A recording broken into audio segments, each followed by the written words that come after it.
नमस्कार my dear friend, commerce knowledge with Praful के YouTube platform में आपका बहुत बहुत स्वागत है। आज हम पढ़ने वाले हैं इंटरनेशनल अकाउंटिंग का सब्जेक्ट इंट्रोडक्शन और सिलेबस इंट्रोडक्शन। इंटरनेशनल अकाउंटिंग के सब्जेक्ट जो आपका है, जिसमें दो पेपर आएंगे आपके, एक ऐसे पेपर आएगा और एक जनरल पेपर आएगा। ऐसे पेपर में आपको 2 यूनिट के 35 मार्क्स के क्वेश्चन आएंगे, दो जो आपको अटेंड करने रहेंगे ऐसे टाइप के, और उसमें से आपको मार्क्स कैलकुलेट किए जाएंगे। पहले जनरल सब्जेक्ट का इंट्रोडक्शन देख लेते हैं। जनरल सब्जेक्ट में सभी सेमेस्टर की तरह 4 यूनिट है इक्वल मार्क्स के, जिसमें आपको 25% सब यूनिट का जो वेटेज है वो रहेगा। सब्जेक्ट पूरा नया है, आप पहले कभी भी पढ़ के नहीं आए तो पूरा पहले तो ओवरव्यू देखेंगे। फर्स्ट चैप्टर जो है, फर्स्ट यूनिट, पूरा चैप्टर नहीं यूनिट जो है वो थ्योरी है, जिसमें फर्स्ट चैप्टर यूनिट 1 का जो है introduction of accounting of introduction of international accounting and overview, first chapter का नाम है। यानी कि भाई इंटरनेशनल अकाउंटिंग क्या है और उसे क्यों प्रिपेयर करना चाहिए, डोमेस्टिक अकाउंटिंग और इंटरनेशनल अकाउंटिंग में क्या डिफरेंस है, फिर इंटरनेशनल अकाउंटिंग के स्कोप्स क्या है या इंटरनेशनल अकाउंट के ऑब्जेक्टिव क्या है, उसके बारे में डिस्कशन करेंगे डिटेल में। क्योंकि आप सब्जेक्ट ही नया पढ़ रहे हैं तो पहले समझना पड़ेगा भाई इंटरनेशनल अकाउंटिंग क्या है। बेसिक आइडिया दूँ तो इंटरनेशनल अकाउंटिंग कि मान लीजिए मेरी कंपनी है ए लिमिटेड, और ए लिमिटेड अपने डोमेस्टिक लेवल पे तो अच्छा परफॉर्म कर रही है, मगर वो अब इंटरनेशनल लेवल पे परफॉर्म कर रही है, अच्छा करना चाहती है, तो इंटरनेशनल लेवल पे बिजनेस स्टार्ट करेगी। तो उसके अभी डोमेस्टिक स्टेक होल्डर के साथ साथ इंटरनेशनल स्टेक होल्डर भी हो गया, तो उसको भी अपना ए लिमिटेड को डोमेस्टिक अकाउंटिंग के साथ साथ इंटरनेशनल अकाउंटिंग भी प्रिपेयर करना रहेगा, क्योंकि उसके इंटरनेशनल स्टेक होल्डर है, तो उसको अगर कोई डिटेल चाहिए तो वो डोमेस्टिक अकाउंट तो देख नहीं पाएंगे, समझ नहीं पाएंगे। तो जो ए लिमिटेड है डोमेस्टिक अकाउंटिंग के साथ साथ इंटरनेशनल अकाउंटिंग किस तरीके से प्रिपेयर करेगी और क्यों प्रिपेयर करें, उसके बारे में फर्स्ट चैप्टर में आपको बताया गया है एग्जाम्पल तरीके से। सेकेंड यूनिट, फर्स्ट यूनिट में सेकेंड चैप्टर जो है वो introduction of Indian accounting standard और IFRS, introduction of Indian accounting standards and IFRS के बारे में आपको डिटेल में समझ है भाई IFRS को क्यों बनाया गया, IFRS का स्कोप्स क्या है, उसके यूजेस क्या है, IFRS के टोटल IFRS कितने हैं, उसके बारे में इंडियन अकाउंटिंग स्टैंडर्ड क्या है, अकाउंटिंग स्टैंडर्ड और इंडियन अकाउंटिंग स्टैंडर्ड में क्या डिफरेंस है, उसके बारे में आपको डिटेल में समझाया गया है। पूरा थ्योरी चैप्टर है।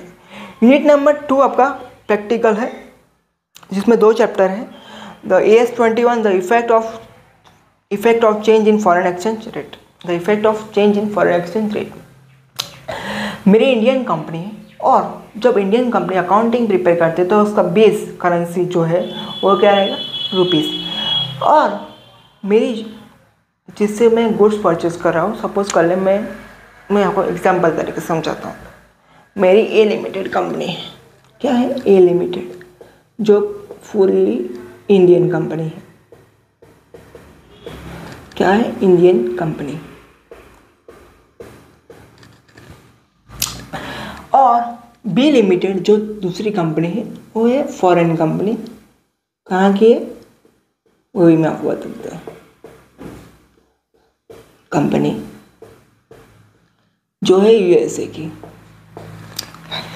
अभी ए लिमिटेड जो है वो अकाउंटिंग प्रिपेयर करेंगी किसके अकॉर्डिंग, बेस बना के रुपीस के अकॉर्डिंग। और बी लिमिटेड जो कंपनी फॉरेन कंपनी वो US बेस्ड कंपनी, तो वो डॉलर को बेस बना के अपने अकाउंटिंग प्रिपेयर करेगी। मान लीजिए मेरी कंपनी यानी ए लिमिटेड ने इस कंपनी से यानी कि फॉरेन कंपनी से क्या परचेस किया, मशीन परचेस किया, कोई टेक्नोलॉजी वाला था मशीन, अच्छा जो उससे बहुत हेल्पफुल रहने वाला था प्रोडक्शंस में, तो उसने परचेस कर लिया। भाई चलो भाई मशीन अच्छा है, तो मशीन परचेस कर लिया। अभी ए लिमिटेड जो है वो पेमेंट तो करना पड़ेगा, क्योंकि फ्री में तो दिया नहीं होगा बी लिमिटेड ने, तो ए लिमिटेड क्या रुपीज़ में पेमेंट करेगी, नहीं, तो वो पेमेंट करेगी उसकी जिस कंपनी से परचेस किया वो कंपनी की बेस करेंसी क्या उसमें पेमेंट करेगी। मान लीजिए US बेस कंपनी है, तो US बेस में क्या चलता है, बेस डॉलर, क्या चलता है, डॉलर। मान लीजिए $10,000 डॉलर का एक मशीन आया। ओके, कोई प्रॉब्लम नहीं। तो बी लिमिटेड तो बता देंगे सेल में कि भाई हमने बी लिमिटेड जो है वो बता देंगे अपने बुक्स ऑफ अकाउंट में कि भाई हमने $10,000 का मशीन सेल कर दिया।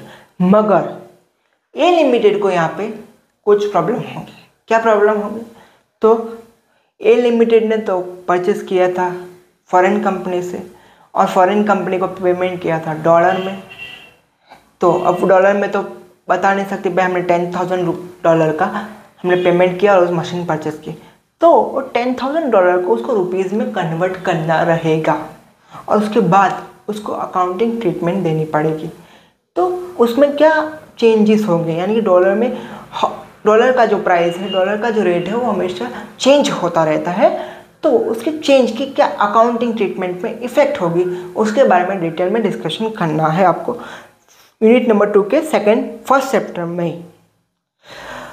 यूनिट नंबर 2 का सेकंड चैप्टर है accounting for foreign currency transaction.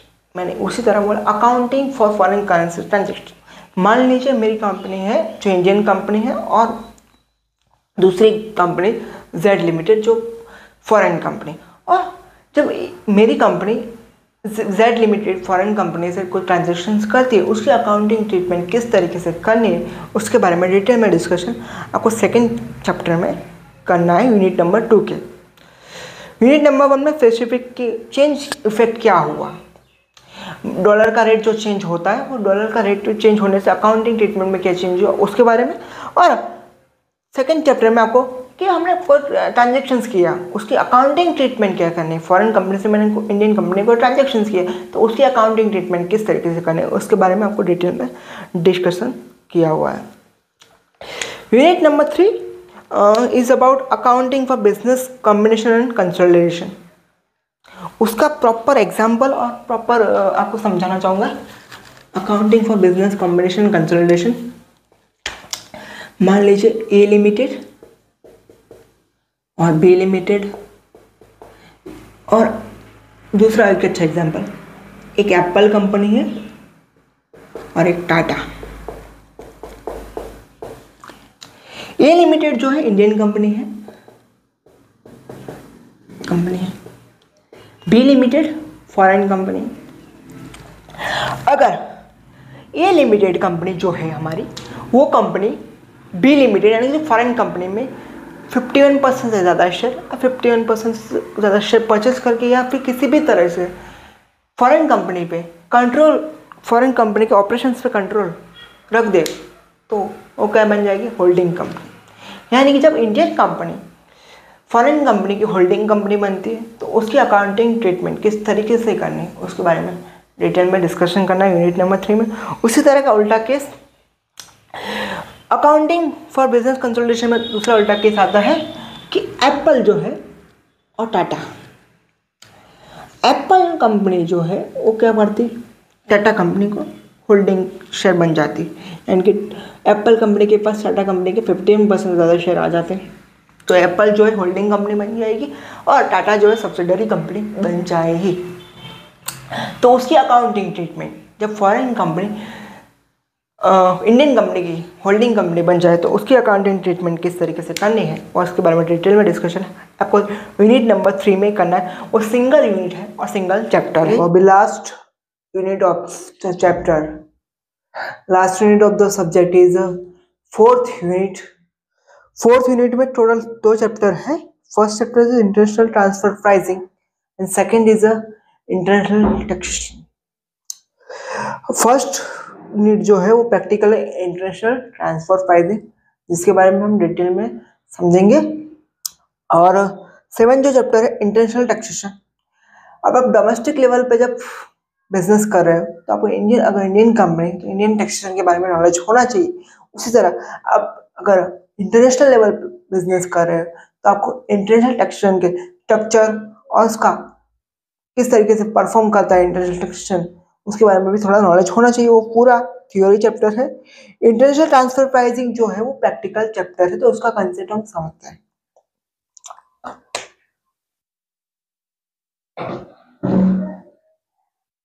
International transfer pricing समझने के लिए हम एग्जांपल लेंगे। एक्स लिमिटेड कंपनी है जो इंडियन है, जो इंडियन कंपनी,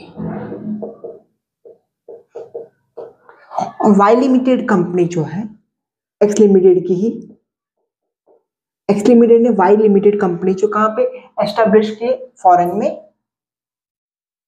फॉरेन कंपनी।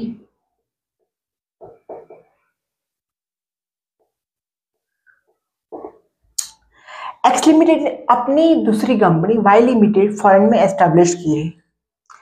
अभी एक्स लिमिटेड जो है वो बनाती है, सपोज कर लो कि जो वाई लिमिटेड है वो यूएस बेस्ड कंपनी है, यानी कि फॉरेन कंपनी, कहाँ पे की यूएस बेस्ड कंपनी है। एक्स लिमिटेड बनाती है मोबाइल फोन बनाती है, सपोज करो कि मोबाइल फोन बनाती है, क्या बनाती है, प्रोड्यूस करती है मोबाइल फोन।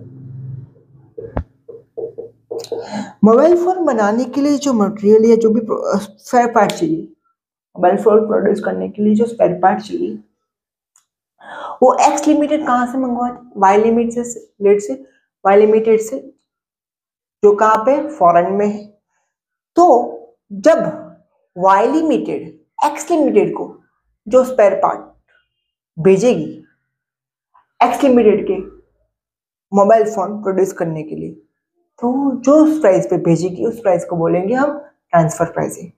क्योंकि एक्स लिमिटेड की कंपनी वाई लिमिटेड है, तो वाई लिमिटेड एक्स लिमिटेड को जो भी गुड्स और स्पेयर पार्ट भेजेगी और जिस प्राइस पे भेजेगी उस प्राइस को बोलेंगे हम ट्रांसफर प्राइसिंग।